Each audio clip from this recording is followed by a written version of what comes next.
Hi friends, இன்னைக்கு வந்து பார்த்தீங்கன்னா கொரியன் நூடுல்ஸ் ட்ரை பண்ண போகிறோம். ஒன்று Korean fiery hot style and கேபாம் ரேமன் ஸ்டைலில் தான் ட்ரை பண்ண போகிறோம். ஸோ ஃபர்ஸ்ட் வந்து ரெட் கலர் எடுத்துக்கிறேன், ஸ்பைசியாக பண்ணலாம் அப்படின்னு சொல்லிட்டு. இது வந்து Korean fiery hot style spicy பண்ண போகிறேன். ஸோ இதுக்கு வந்து பார்த்தீங்கன்னா 1.5 டம்ளர் வந்து வாட்டர் ஆட் பண்ணிக்கலாம்.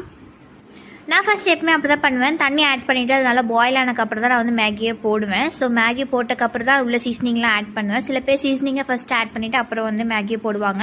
ஸோ நீங்கள் இப்படி ட்ரை பண்ணி பாருங்கள், சூப்பராக வரும். ஸோ தண்ணி நல்லா பாயில் ஆனதுக்கப்புறம் உள்ளே வந்து நம்ம வந்து மேகியை போட்டுடலாம். அதுக்கு முன்னாடி உள்ள 2 சீசனிங் சொன்னிருந்தால, ஒன்று வெஜ்ஜி, இன்னொன்று வந்து ஃபேரி ஹாட் சீசனிங், ஒரு ஸ்பைசியாக இருக்கக்கூடிய அந்த இது கொடுத்துருந்தாங்க. ஸோ நான் ஃபர்ஸ்ட் இதை போட்டு நல்லா வந்து எல்லாம் செப்பரேட் ஆனதுக்கப்புறம் நான் வந்து இப்போ அந்த ஸ்பைசஸ் போடலான்னு எடுத்தேன். வெஜ்ஜிஸ் எடுத்து பார்க்கும்போது வந்து பார்த்தீங்கன்னா உள்ளே வந்து நல்லா முறு விட்டு காஞ்சி விட்டு ஏதோ வச்சுருந்தாங்க வெஜ்ஜிஸ்லாம். அதை சாப்பிட்டு பார்த்தேன், பட் அதனால் அவ்வளோ ஒன்றும் இல்லை, சும்மா சப்புன்னு தான் இருந்துச்சு. ஸோ அதனால் உள்ளே போட்டுட்டு நல்லா மிக்ஸ் பண்ணிவிட்டு அப்புறம் அந்த சீசனிங் வந்து நம்ம போடலான்னு சொல்லிட்டு சீசனிங் எடுத்து போட்டேன்.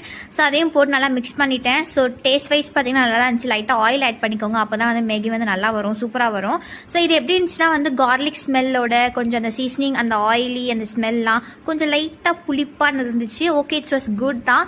இப்பி நூடுல்ஸில் இன்னும் கொஞ்சம் அல்ட்ரா டூ டக்கராக இருந்தால் எப்படி இருக்கும் அப்படி தான் இருந்துச்சு. But super, you can try.